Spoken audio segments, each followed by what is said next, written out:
well, our live segment, and we are going to be introducing our podcast in just a moment. And I'm hanging out here with just my good buddy, Josh, and I'll officially introduce him in just a moment. Just want to get everyone up and going and rolling. Hey, Josh, how are you? I am fantastic. How are you doing?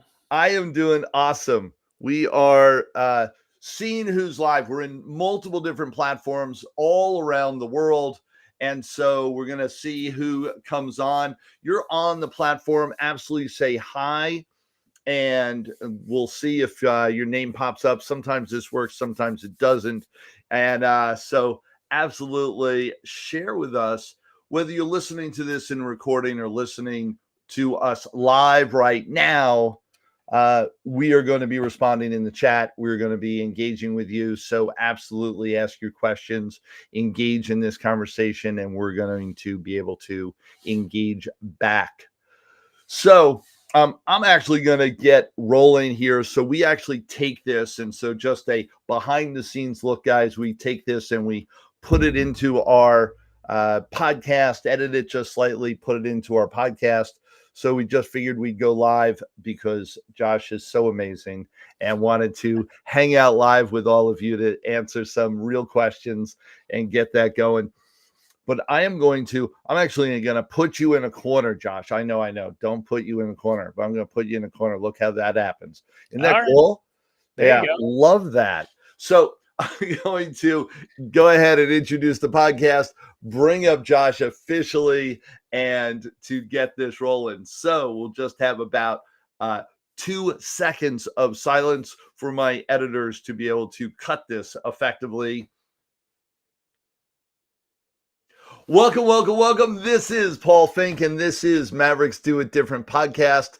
So excited for today's event because this will continue with the process of understanding how we think different, be different, do it different to create different results all around the world, not just for ourselves, for our family, our community, our society, and the whole world.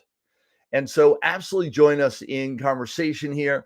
Go ahead and share this, like this, follow us, subscribe, and be a part of this community because we continually get the word out as to how to live life to its fullest and create the most abundance in your world for all of us concerned. Today, I've got a special guest with us, and the special guest, he is a former professional magician, passionate about helping others and really understanding how people think and how to move people, which is real important. And we'll talk about how. He started a small program on self-hypnosis that drove him to start learning digital marketing all the way back in 2008.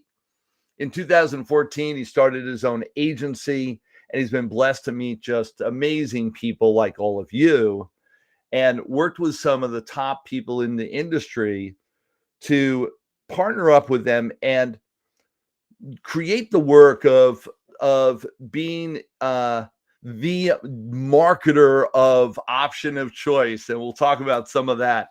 He owns 5 different businesses, continues to grow, spends most of his time in the coaching business, where he helps agency owners build and grow their agencies, mainly through SEO, through webinars, through understanding online and understanding what's going on in our world in this case.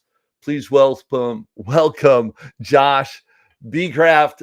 Josh, and let's get you up on screen here. Just a pleasure. You're amazing. We've had an option and choices to work together multiple times that we've done, and in so many different ways. Such a pleasure to have you up here on the show. Yeah, thank you so much. I appreciate the kind words and introduction. It's awesome to be here. Always enjoy another place where I can serve in some way and try to bring some value that actually has some meaningful impact somewhere. So excited to be here to do that. I want to talk to you a couple things, and then we'll get into some of the heart. Absolutely, everyone. The chat's open. Absolutely engage with us. Say hi. Ask your questions as we go through this. Engage with us. We are here to engage with you. you started off as a professional magician and then also studied hypnosis. Explain some of that early process. Oh, Well, so to kind of do that, I have to go back a little bit because I didn't start as a professional magician. That just kind of where this lifetime started. If I go back far enough, it all started when one rock collided into another.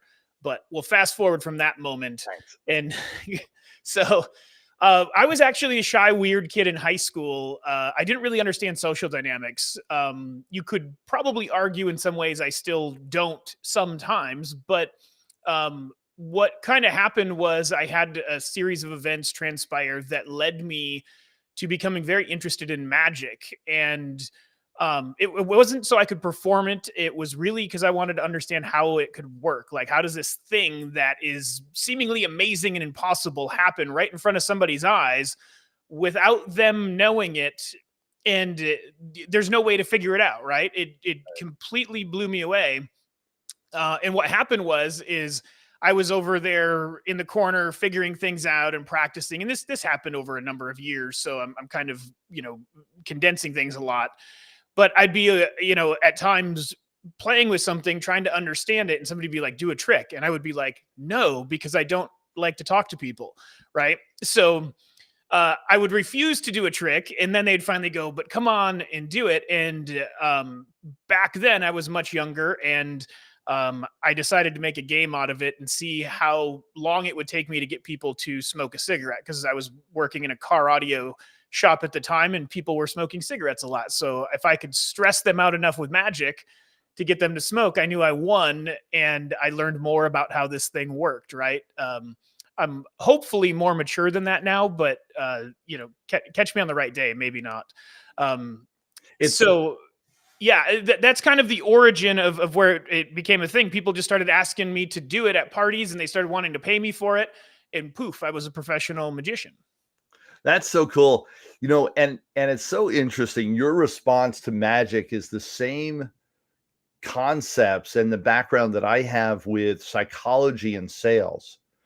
Is that I got intrigued by understanding, well, wait a second, I say this phrase and people do X. Mhm. And how does, why, how, what, how does that transpire? And my early years, that was my deep dive and just being fascinated by being a wordsmith and understanding how to craft the vocabulary and the body language and everything to create that movement. And very similar to what you've done with magic. And then we both land in the same place of, oh, now we influence and persuade people all around the world. What does that look like? So you did that jump, you did that leap into online, and definitely a master of the online presence. Explain a little bit about that transition and what you do now. Yeah, so I was doing magic professionally, and I had a situation arise in that I got married, and my now ex-wife was a hypnotherapist, and I had just started studying more sales and marketing, personal development, which often leads into sales and marketing and stuff like that. And I went, well, if we're gonna do this, like, let me apply the stuff. And right, like this is right after this, right around the time The Secret came out, and I'm learning about all these new authors, and they all run businesses, and of course I'm digging into all their stuff. And so I started applying some of the principles to that for selling that program. And we would run, similar to your business, actually, we'd run a small live event, and then we would offer people an opportunity to join us in the program, and then we take them on a journey, right? um so it was a really cool kind of thing to be a part of. But like many things in life, relationships are not meant to last. So I started learning all this marketing stuff, and as time went on, and that relationship sort of dissolved, I went back to the corporate world for a little bit and quit being a magician and everything. And I finally said, like, enough's enough. I know what I'm doing out here. I'm just going to break away. And I quit a corporate job that paid pretty well. I mean, it wasn't like super high paying, but paid well enough that like you don't just leave and walk away. I walked away with no plan and started knocking on doors, and I haven't looked back since. God bless.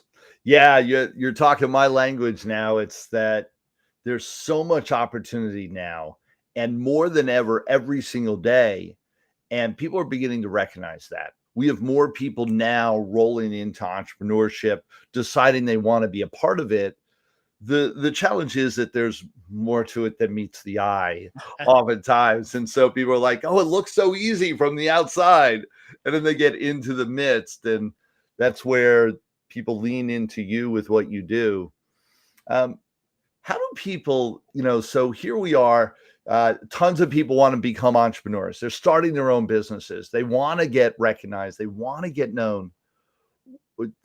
How do you get in the sea of information these days, and in the internet itself, and how much information there is? How do we get noticed? How do we get paid attention to? Yeah. So it's really an interesting sort of thing, because there's two schools of thought on this. And one of them is really the right answer. But a blend of both of them is probably what happens the most. First things first, you have to start where you are, right? Like there is no just like wake up and I'm an entrepreneur and poof, I have a business and people should be talking about me and buying my stuff. That's literally how it works the least, right? That maybe you hear about those stories sometimes, but you kind of intuitively know where to start, and it's easy to get lost in these objects and these mechanisms and these things. Like, what do I do on social media? What do I do for SEO? Do I need to be on YouTube? Like, what's the best channel for me to focus on? And really, it's less about that stuff, and it's more about who you are. So the two sort of methods is one.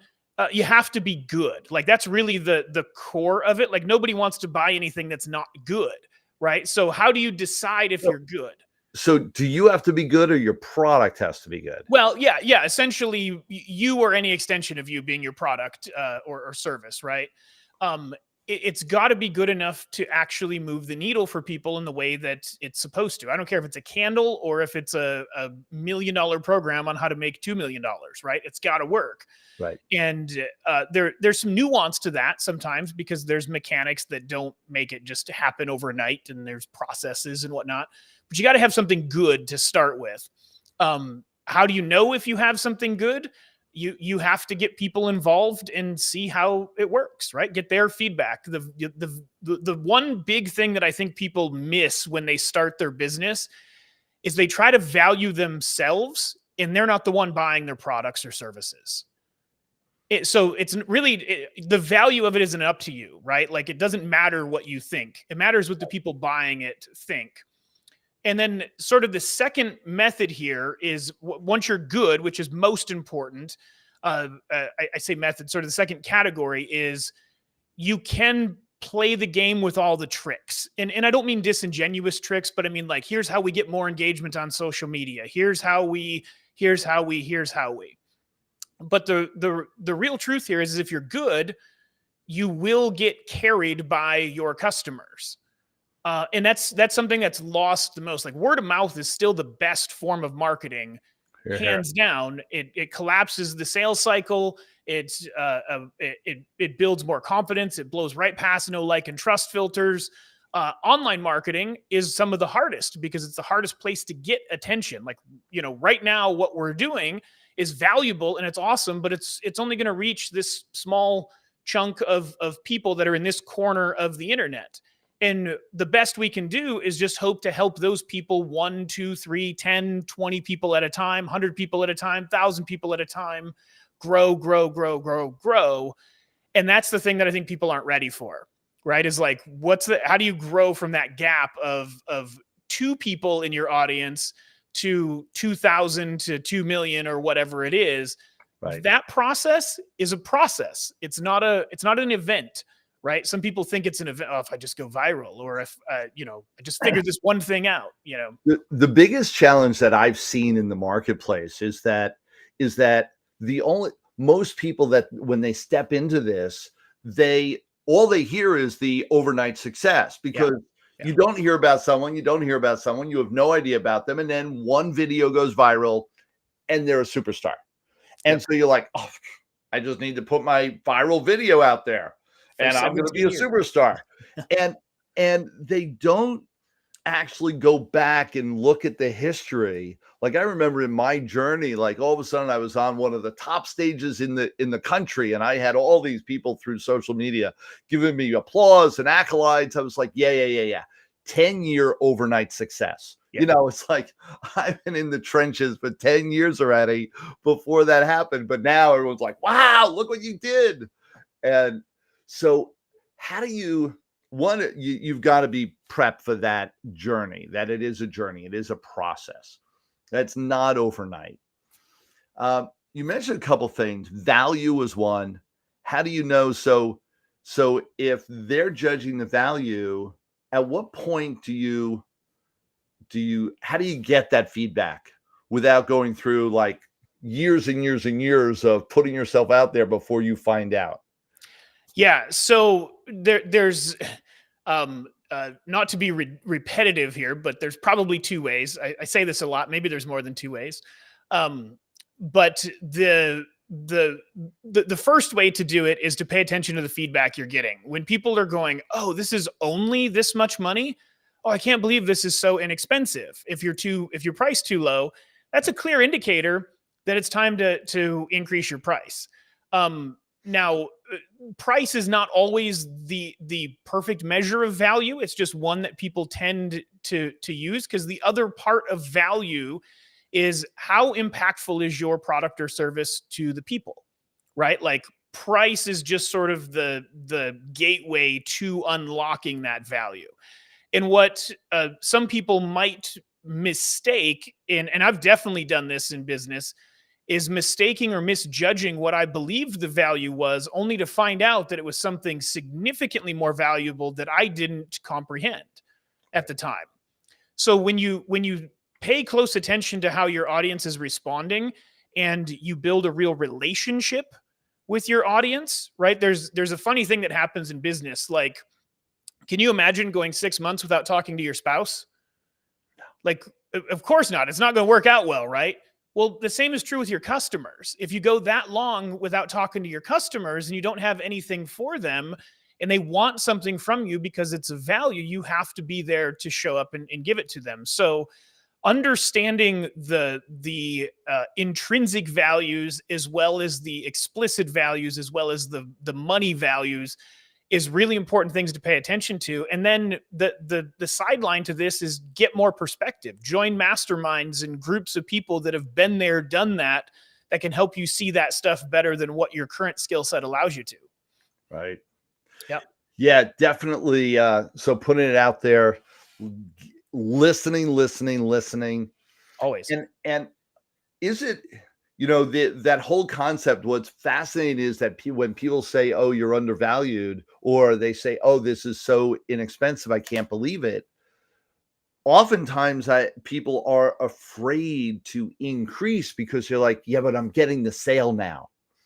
Mm-hmm. And the reality is that sometimes when we increase our price, we'll actually create more sales. Yes. What's going on there? So I'll give you an example of this, right? I have I don't actually have this. I'm just making this up. I have a BMW M5. It's a 2024 model that just came off the showroom floor. I'll give it to you for $5,000. Ooh. Right. Like, it doesn't sound right. Right. If I said I'll give it to you for $155,000, which is probably 20 to 30,000 over market value, you'd be like, oh, that makes sense if the 2024 models are not out yet. Right. So we intuitively understand when something's too good to be true. And we do this a lot. I remember I've changed the way that I answered this question, right? I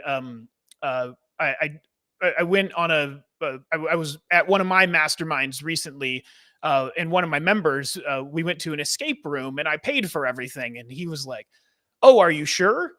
Right? Because there was this, oh, but I don't want you to take responsibility for me kind of thing in this placement of value. And I said, no, you know what? Being that you asked, it completely changed my perspective, and I'd like you to pay for it now. Right? Like that's we go through this, like that illustration is the same thing that we do when we place money value or price value on something as a business owner. If somebody's like, oh, are you sure it's only $100? Or I can't believe it's only $100, it's the same statement, Right. right?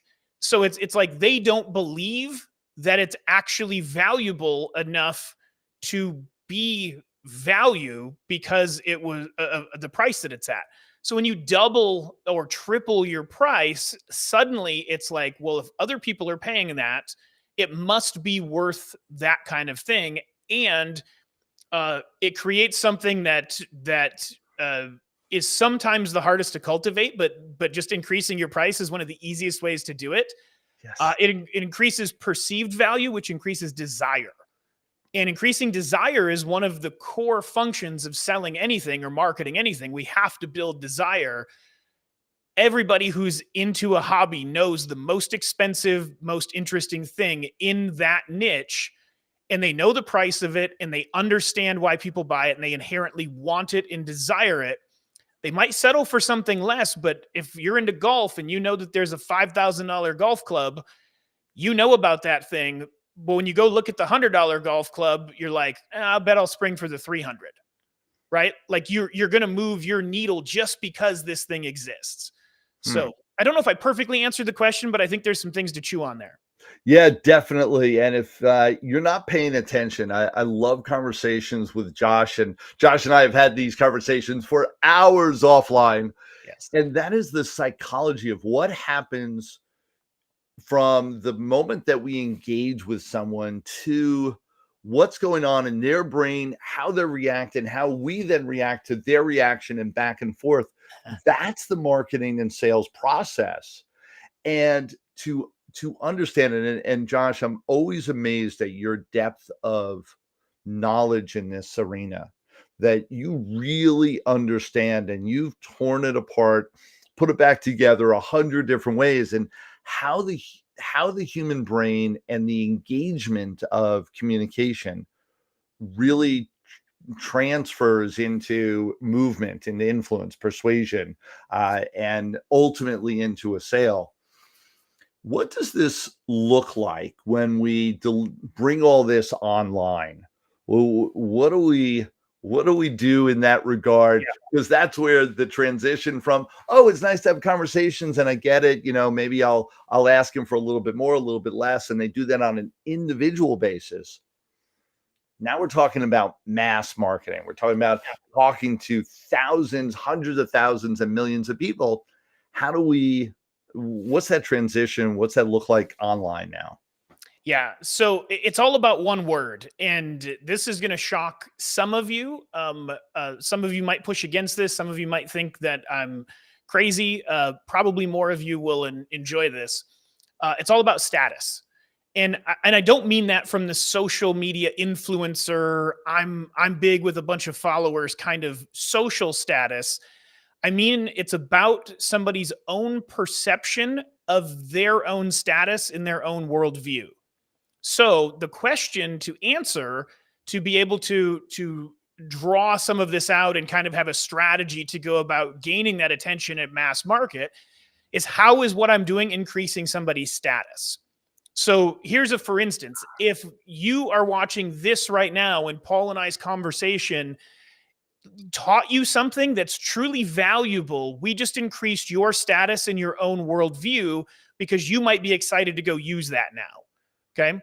Now, if we haven't, then that's okay as well. That's just a matter of time and frequency before that kind of thing happens if you're the right person to be listening to our messaging, right? So that's the other part of it, is understanding your messaging and who you're best to connect with and how to best connect with them. And the best lens, that was a lot of bests in a row, but the lens that I encourage everybody to look through is, how am I increasing somebody's status? And I'll give you the simplest formula in social media And if you play with this, you'll be shocked, right? There's two things that people love more than anything else in the world. Hands down, they love to tell you what they think and tell you why they're right. If you give them the opportunity to do those two things, you instantly increase their status. Right. So one of the things that I do on social media all the time is I don't make statements as much as I ask questions. Here. Okay. So an example of this, I did one yesterday on my social media because I decided that war was the right thing to have on Monday, I suppose. I asked people, why is grammar so important? On a scale of 1 to 10, how important is it? And all I did was give somebody an opportunity to tell me what they think and tell me why they're right. I can just let it go from there and engagement will follow. And if I happen to poke back on a counter argument, not a combative thing, right? Like I sometimes use a little more extreme language, like I wasn't at war with the grammar people, but like there's an emotion that gets evoked when you start talking to people who are passionate about grammar, right? And so this conversation transpired in a very short amount of time. There's dozens and dozens of comments because I gave people that opportunity. Now, you might say that doesn't help me sell my product, but in the world of social media, it absolutely does. And this is true in the world of SEO as well. It's true in YouTube. Engagement is attention, and attention is the most valuable commodity on earth. So I'll tell you how I'm able to use this a little bit differently. I might ask a question about grammar that has nothing to do with my business. It's just a social conversation. But then if I want to say, hey guys, I'm going to go live in 2 hours and I want you to comment down below, I talk a lot about AI these days. So like comment down below #AI. I'll get a whole bunch of hashtags immediately because I've seasoned into the engagement algorithm of these platforms by using just this method, right? Now that I'm seasoned, the people see my message faster and quicker than ever before. So I can throw up a live stream 2 hours from now and have dozens of people on without even sending an email or anything else. Now, what happens when they get on a live stream with me and I'm talking about AI? If I have an offer or something to sell or give away, I'm going to get people taking me up on that offer. And it's based on this one thing: increase status, and do it by giving people the opportunity to tell you what they think and why they're right. So what should we ask our audience so that they have an opportunity to tell us what they think and to show us that they're right? Yeah, so it depends on exactly what you're doing, right? So there's different phases of a buying cycle and a marketing. No. I meant right now. Yeah, right now. Yeah, like now. So here's a perfect example, right? I have a bright white background and an orange shirt. I'd love to know what color shirt you think is best when you get on a podcast and present to people. There's a whole psychology around this, and if you had to bet your life on it, what color shirt do you think would be best? Right? Now, maybe we'll get engagement there. I don't know if it's a perfect question. I thought about it for 3.5 seconds when you asked it, right? Probably not even that long. But the point there is that you give somebody an opportunity to engage in a natural opinion. People have natural opinions about clothing. Style is an entire industry, right? Fashion. So people have thoughts and opinions on it. If we can go to something that they're naturally already probably thinking about and have judged in some way, oh, that's a cool orange shirt, or oh, that's pretty generic. I wonder why he's wearing orange with the white background. Like, couldn't he have done something more interesting with the background? There's probably 7,000 thoughts. Look at Paul's nice background. It looks like a brick wall and it's, warm, and Paul's lit better than Josh. And like all of these things are happening somewhere in somebody's mind. So we just ask them to say something about it. It doesn't matter if it's a positive or negative comment. The engagement is all that matters. And that's one of the hardest things for people to actually realize. It's not about your opinion. It's about their opinion. Yeah. So absolutely comment on Josh's orange shirt, because I even was looking at his orange shirt going, that's interesting. And then knowing Josh, I started thinking, and literally this was my thought process. Did he actually plan on the orange shirt? Was that by accident?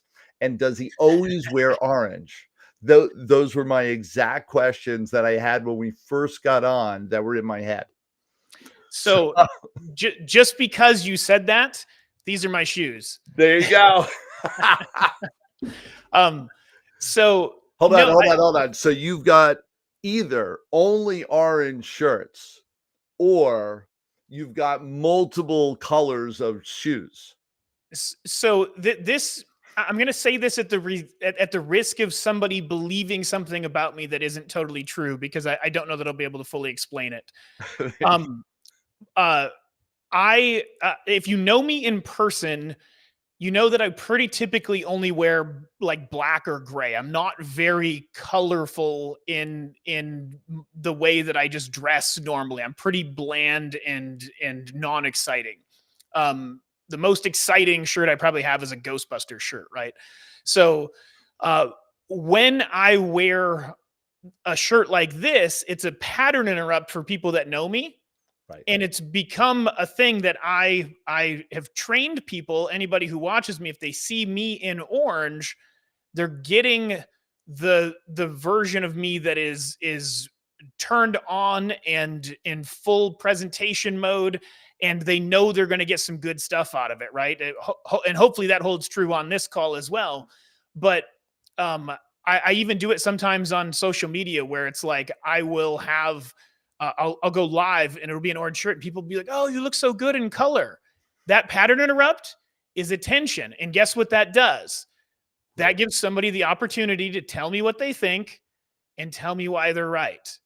And I don't even have to say anything at that point. I can just take a photo because somebody knows. So part of this whole psychology thing, and you know this, Paul, but for people listening, is understanding the patterns that you're putting out there in your marketing and in your business, and knowing when to shift that hard, because that hard shift is an intention getter, right? Right. Yeah. And it's that fine line. And you see people, and there's oftentimes, and this is where my thought goes, is there are people that I know that went to get the attention.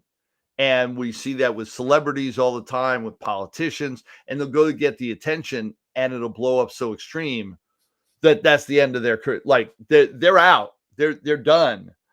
And you go, oh, I don't want that, but I want the attention. So I've got to guess the line. Like, how far is far?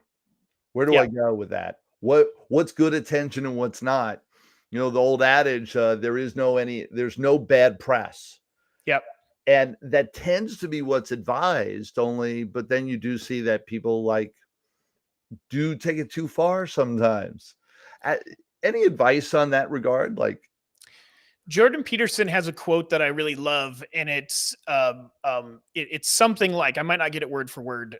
It's something like, in order to influence, you have to risk being offensive.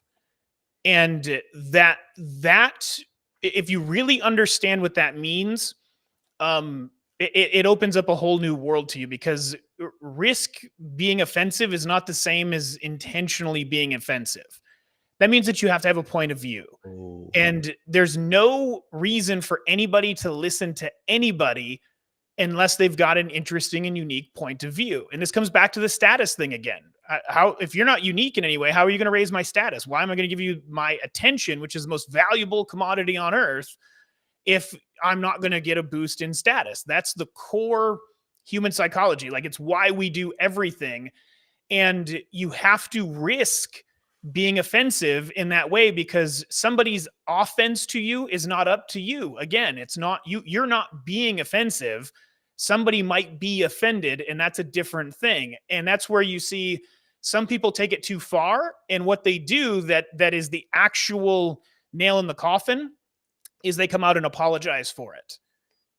If they don't apologize and they stand in their place, letting people be offended if they want to, they actually increase their status in social status goes through the roof. They become legendary in a certain way instead of forgotten. Now, we're talking much bigger worldly attention in those kind of things. right. As it relates to your business, the weight on those particular metrics are a lot less. right? You're just dealing with your audience and your local community. But I think the core point of this is what you do matters, and it mostly matters when it's uniquely you, and you have to risk that being something that might offend somebody. Otherwise, there's no point in paying attention to you. Here, here. Yeah, you've got to stand out. You've got to be different. In my community, the Maverick community, it is all about what are we doing different today to help us stand out and be different and create different results. In my world, most people want something different tomorrow than they have today. They want either more of the same, which then would be different, or they want things entirely different because they're not receiving what they want at this point in their life. And so it all transforms into this understanding of how do I engage in the world effectively. And in this day and age, that's all online. Yeah. That's so much of what we do. I want to touch on, and we've been talking a lot about the psychology and everything that's been, that is this idea of communication.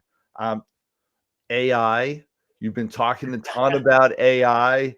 It's everywhere these days. Yes. What's going on with AI? What should we be paying attention to? Yeah. So this has the opportunity to be a more grounded conversation or a very intense, crazy conversation. We'll probably keep it more grounded for this one. So Fair enough.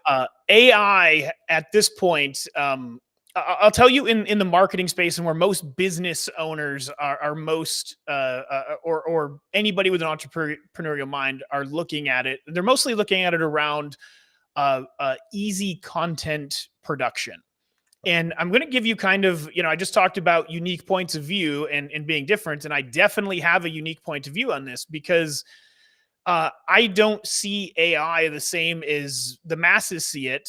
And it's because I've really thought through some implications. And I think I've made some interesting observations that the rest of the bigger community will catch up to, because it'll just be the natural evolution of it. But right now, the core fundamental problem in the thinking is that AI solves a content problem. Right. We never had a content problem. We could always get it. We could always make it. There wasn't a problem there. So what AI actually solved was a content scale problem, right? We were able to collapse time on content. We were able to do more in less time. That's valuable, but it's not the same thing. And I'll give you maybe a different illustration on this. This might feel disjointed for a second, but I'll make sure and tie it back together. If we apply the laws of supply and demand to content right now, this is the first time in human history that the supply of content through AI is greater than the demand for content through humans producing it. That's really crazy to think about if you like wrap your head around what that means. Ultimately, what it means is the cost of content has to go to the floor.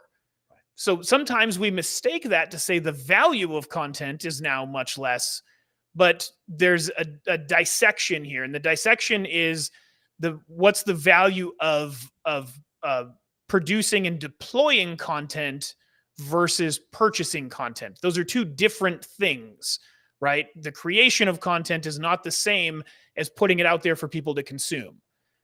The creation cost has gone down. The value of giving it to people to consume is higher than it's ever been because of that word attention, right?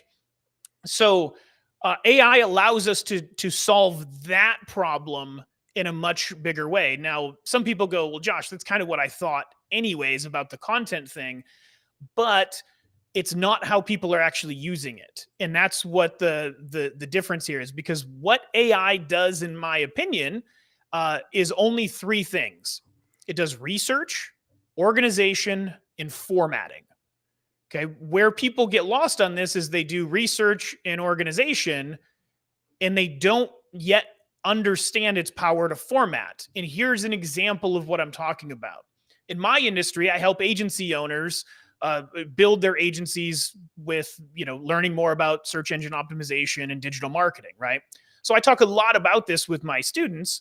And one of the things that people are doing right now is there's a million tools out there that do a million cool things, and they're all awesome. I've got no stones to throw at anything, except that what's happening is AI has this like magic trick that it's doing where people go, well, because it can do it, we should use it. And if you've ever tried to write a blog post that's really good with Chat GPT and you're a writer, you know that you could have just wrote it faster yourself and it would have all the points connected that you wanted to have before you got through your sequence of prompts and in twisting just to make AI do it. We sometimes forget, and this is the magic trick of it, we forget that us as humans have a lot of value in this game, right? Like we still do things that the computer never will. So there's that on one scale of it. And this is where it comes back to this research organization and formatting for me, because the next thing that people do that is actually costing them more time than saving them is they're going in and out of these different tools to accomplish these different tasks. If you understand what AI is actually capable of, you can get away with using one or two tools, and you can ask one of those to do proper formatting to move into the next, which causes a situation where you can one click move into another tool. I'll give you an example. I teach about generating videos with AI.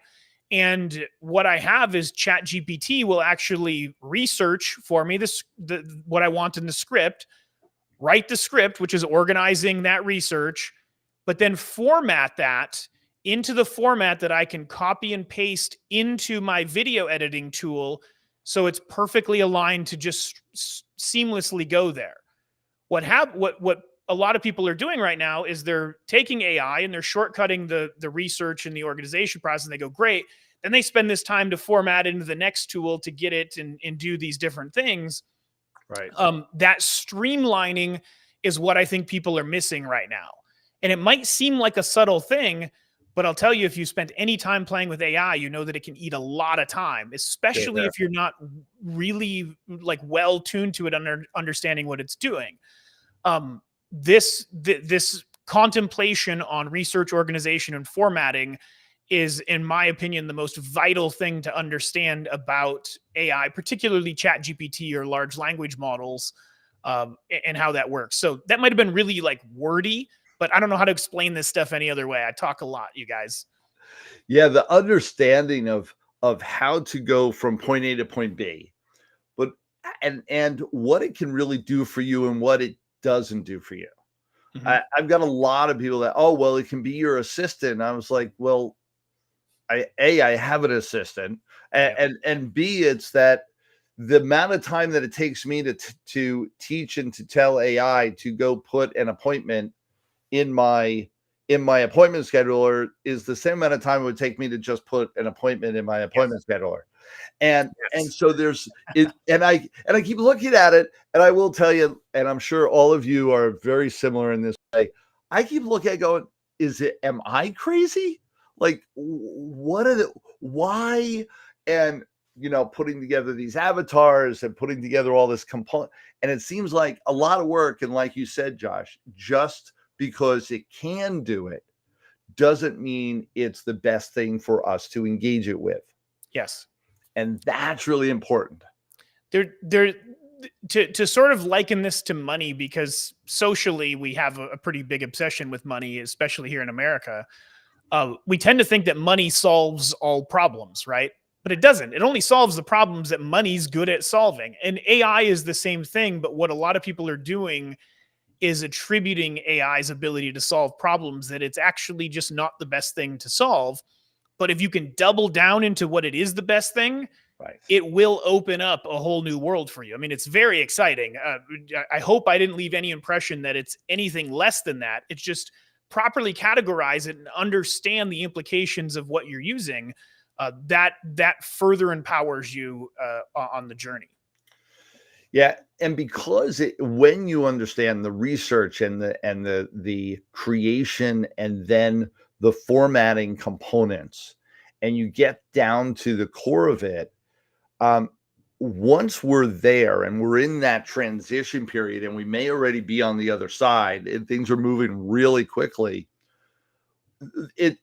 my vision is it doesn't give you a benefit. Matter of fact, at this point, if you're not using AI in an efficient manner in creating all that, you're behind the eight ball. And so Yeah. where people initially 10 months ago, let's say a year ago, it was like, oh, now you're cutting edge and you got an advantage over the competition. Now it's, if you're not using it, you're not even in the game. Yeah, yes, and no. And here's why I'll say no, but 90% what you said, yes. The only caveat I have to it is the thing is I'll try not to be too wordy on this and give you context, but a number of years ago, there was a legislation on deck in Germany that would have eliminated all online tracking in Germany, including Google Analytics and everything. And I went, what would a marketer do without that today in the digital world? Right. You know, no Facebook pixels. And if you guys don't know what that is, it's fine. It's just the way that marketers gather data to make decisions, right? So I thought about it, and the only conclusion I had was the person who's better at connecting with their audience through the most common medium to connect, video, is going to win no matter what else is involved or no matter what else is taken away. So my only caveat is if you are good and you know how to communicate about it, you will sail past the threshold that other people are placing on AI right now. It doesn't mean that AI is not valuable and can't help you in those ways, but a really good communicator that's truly in line with their product and understanding and the service they provide and the way they create value will just win regardless. Right. Yeah. Yeah. Agreed, and agree. So yeah, it's you can still win the game, only you've got to understand the tools. Mm-hmm. So what are some of the things that so we've kind of talked about more of what they shouldn't be doing or versus how should they utilize AI at this point? What should absolutely be part of their matrix? Yeah. So this is something I've been spending a lot of time on to help small business owners particularly wrap their head around this. Like, you know, a lot of people didn't get into business to learn, you know, the new tech trends and figure out how to manipulate all these things, right? So the biggest thing that you want to do if you're going to have AI help you produce good, reasonable content is you have to give it a window to operate within. So if you can imagine something like ChatGPT was trained on the quote unquote entirety of the internet, it's now up until April of this year, based on their recent release. So I think it's April. So you've got all this information here, but what you actually have is the average of human collective consciousness that's been published online. So if you get the average, that means that any normal input or prompt into ChatGPT is going to give you average results. And I don't mean that in a negative context, like I'm saying it's just average. It literally, in this case, is mathematically average. Right? So what we want to do is give it a window to operate through where it's not looking at the average. It's looking at an exceptional context for the particular thing that we're doing. So I'll give you an example. I recently talked to a group full of handymen that are part of a franchise here in Michigan. And what we did is we created for them a writing avatar. And what this looks like is asking ChatGPT to do the research on, you know, what are certifications that handyman would have? What are publications they would read? What is the education they would have? What kind of associations are out there? Get as much context around the topic as possible. And then ask ChatGPT to write a persona, a writer's persona based on that. And what that's going to do is create a whole bunch of context around your specific niche and your specific business, because you can add elements from your specific business in there as well. You can put in there, you know, this person writes about and sells products like insert your product and describe what it is. You could put user reviews in there. You could put all sorts of things to build context. And what you're doing is you're framing a window for the intelligence of AI to operate within. Now, when you ask for an email or you ask for a blog post or a social media post, it's informed. And that's the difference between asking any random person for an answer versus the actual AI representation of the expert in your niche. So is that about feeding it information or about just asking, having multi-layered questions? Both in a certain way. So for instance, we have multi-layered questions to get some initial context on things, to pull that information out of the average, if you will, to Right. build context for the next thing that we ask ChatGPT to do. Um, the the the big thing to understand with something like a large language model is that it's operating solely on context. Okay. So this is where you have to be a little bit more ninja in your thinking. And this is where having, if there is such a thing as an AI expert at this point, like it's pretty emerging. So I don't know if there's an expert, but this is where it's helpful to have somebody that understands it a little bit better look at it. Context, the way that AI operates, is really important to understand. So if I asked you, Paul, right now to just be funny, right? You're going to look at me blankly like, what?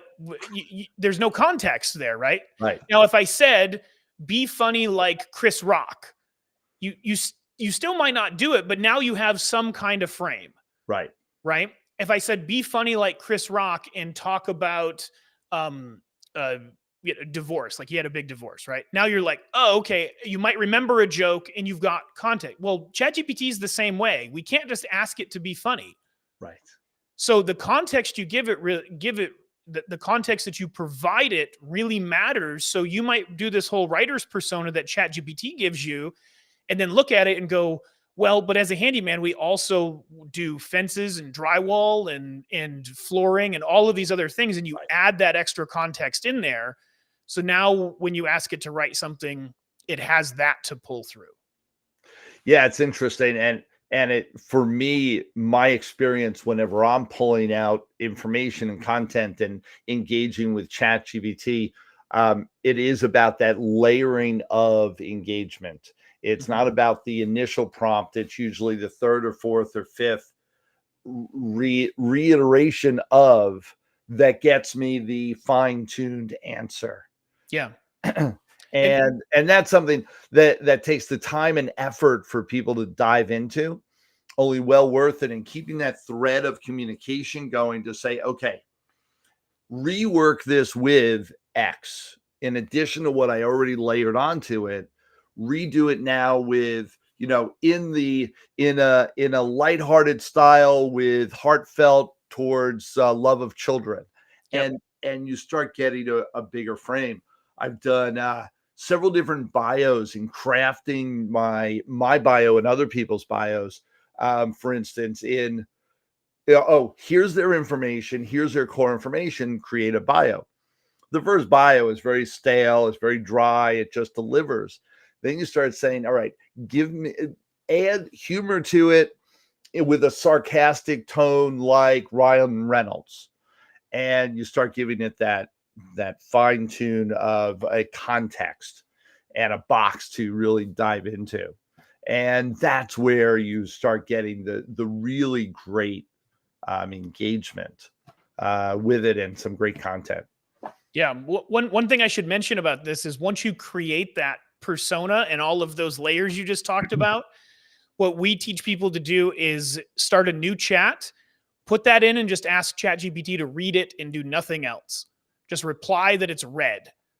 Then do all of your other normal prompting. And what this allows people to do is just say, write me an email about. We've already provided all this other context, so they don't have to change their behavior and their thinking once they have this piece. You just have to do this one step first, then go through your normal sort of average prompts, but they'll be informed with something that's above average for your particular niche. Very good. Yeah, amazing. Amazing. Great hack, to say the least. And it's ongoing. I find that we're talking about this in my communities every day. AI is so embedded in everything that we're doing now, that it's an everyday conversation.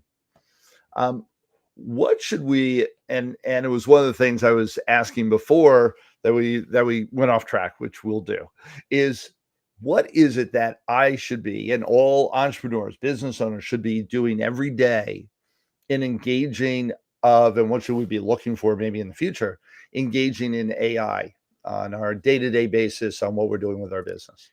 Yeah, I think it's a really great question. And I think it comes back to a more utilitarian response. The reason that I kind of went through that illustration is, in my opinion, that's what you should be doing on a daily basis with it. If you need to write a reply to a review, you can paste that initial context in, paste the review in, and say, write a review or write a reply to this that addresses all the points that were made. And you'll get this really well-written response to the review that you got online. If you're going to do social media posts about a sale that's happening in the fall or around Thanksgiving, or pick your holiday, you can go, hey, I need a carousel post for Instagram with 5 slides promoting my cool cat juggling widget.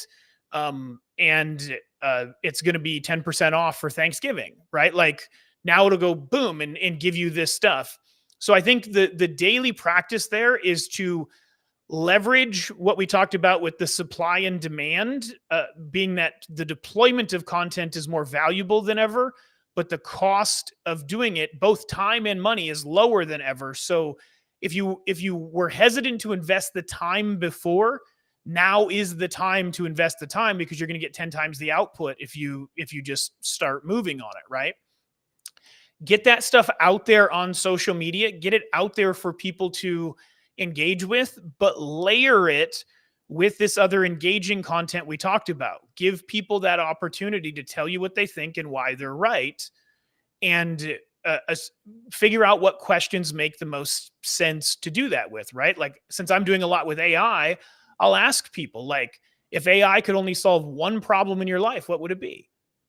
Well, I'll tell you what I think, and here's why I think it, right? Like, that's what's going to happen most naturally. And it doesn't have to be a punchy, like, controversial question like grammar, right? Right. There you go. So punchy. Yeah. Yes. Yeah. Just over the top.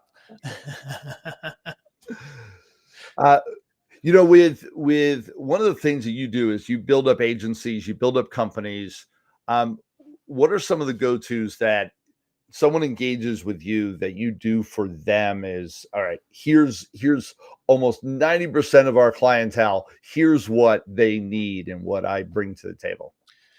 So this is going to sound strange, because even successful businesses are not always seeing this clearly. The first thing that I think is important is for us to understand what we're actually selling.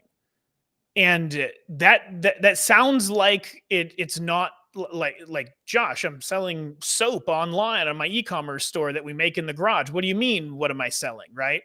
Like, everybody thinks they know their product, and they do, but in figuring out what you're actually selling, you understand more of that value proposition we were talking about earlier.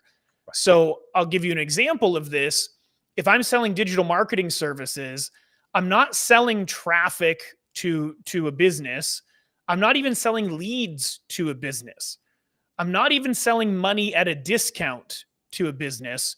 What I'm actually selling is the ability for that business owner and those employees to live at a higher level and engage in the desires that they care about most, because they now have more resources to be able to accomplish that.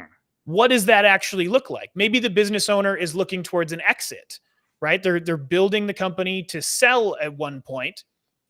If I'm selling my services, I'm actually leaning into that value, not the surface level of just, oh, you get traffic from Google now. I mean, that's awesome. It's very valuable and financially worth it. But there's more value in it. So if I know that that's what I'm selling, I sell it totally differently. Hey, if I can add a multiple to your evaluation, you want to buy my Google services? Well, how does that work? Well, if I just change you from here's an example that I heard recently that was great. One of the big digital marketing educator companies changed their category of business from an education business to a tech education business. Went from a 3x multiple to an 11x, just because they were in a different category in space, right? Like that industry, tech ed, was blowing up. Education was still just flat. Right. So like if I can pour all sorts of leads into your business and create this, because your real goal is to sell at the end of the day, how much am I actually worth then? Right. Right. So figuring out what you're actually selling, I think, is the biggest, most important step. And sometimes it's the hardest thing to actually work out, right? If you're selling something like a coaching, it's almost customized in a certain sense. I mean, you can have standardized packages and whatnot, but what it means to each person, that's going to take you a little bit of time to sort out what you're actually selling that way. If it's a product like a tape measure, it's a little bit clearer, right? Like I'm selling you the ability to be precise in your construction activities.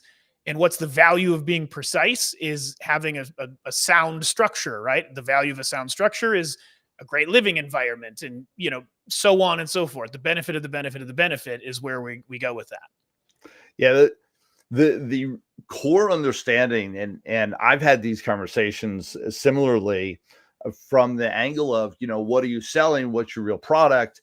And not just what the deliverable is, but what's the unmentioned Impact. Yeah. benefit and impact into their world. And it's one of the things that isn't just oh, well, they're new and so they don't know. It's what some of the major corporations, I've been in business now for almost 40 years. I've watched the test of time. Yeah. To Blockbuster, that was a real clear understanding of not knowing what they were selling. And it's why they're out of business, is that they thought they were in the VHS or CD delivery business versus entertainment. Yes. And so then companies like Netflix, they could have been the Netflix easily overnight. They didn't know they were in the entertainment business. They thought they were delivering VHS cassette tapes. Yeah. And a huge component of really digging deep and never think that you're beyond this conversation, because it'll change. And so having this conversation all the time, if there's one thing I will tell you out of this whole conversation that Josh and I have had, man, that's it. Go back to your team, go and grab hold of conversation with Josh, get some engagement with him, and have this conversation to say, all right, I've been in business for a while. What am I selling? And create that moment in time to really analyze it, because it can be a real game changer, or it can be the one thing that is your Achilles heel in your business. Yeah, it's very similar to what we talked about with framing the AI. The question you ask about your business and what you're really selling frames your business. Yeah. And that one distinction, that Blockbuster example, was perfect. Yeah, it's the most important piece in my opinion. Yeah. So many times, and we've seen big powerhouse players miss the boat because they forgot, or the landscape had changed on them, and they forgot to continually go back to that question: what are we selling? It's literally why I brought up the distinction on content creation versus content scale and deployment, right? Because it matters. Like it may not feel like it because it's all content. Trust me, that distinction really matters when you're looking at how you're going to deploy tools into your business like AI. So it's the same concept. Yeah, no question. Yeah. Josh, what a pleasure to have you here. Really, we could go on for hours and hours and hours. I want to be respectful of your time and the time of everybody that's here. How can people reach out to you? They want to grab hold and have some more time with you. Where should they go? Yeah. So If you're okay with it, I'll give everybody a gift. This is something that I put together that's a little piece of technology that works on a Chrome browser, and I call it my one-click market research tool. If you want to know all the questions that people are asking about your product or service, this tool is going to help you do it. You put in a couple of keywords and hit go, and it will go find all the questions people are asking on Google and give you a list of those questions so you can be better informed at what the conversation is out there, how to structure your marketing, and do all of those things. So that's something that you can get for free. There's no charge of any sort at contentconcussion.com. So that's the AI company that I started earlier this year. It's called Content Concussion, and this is our first freebie offer. There's no real AI involved in this, but this tool will help inform what you do with your AI going forward. Sounds awesome. And again, the URL is contentconcussion.com. beautiful. Contentconcussion.com. We will have that in the description and where podcast is advertised all over the place. So we'll have that down there so that people can click on it easily. Josh, thank you so much for being here. Absolutely. I know I'm going to engage in that as well as everybody else should. And with all this conversation, it's ongoing. We're in such a time now of which is so exciting, of constantly changing the matrix of how we engage as humans and as business owners. And so for all of you out there, stay tuned, keep engaging in conversations like this, continually being on the cutting edge, because we are constantly moving ourselves. And I know I am, and Josh is constantly changing platforms. So keep connected. Thank you so much, Josh. Absolute pleasure for you, having you time here, talking to you, spending time. Thank you. I appreciate being here. And likewise, I always enjoy our conversations. Hear, hear. For all of you out there, this is Paul Finck. This is Mavericks Do It Different podcast. Continue to share, continue to like, continue to subscribe. Let's continue to get the message out there, because we do it different here every step of the way to create a different world for us all. Thank you so much. It's been a pure pleasure. Take care now.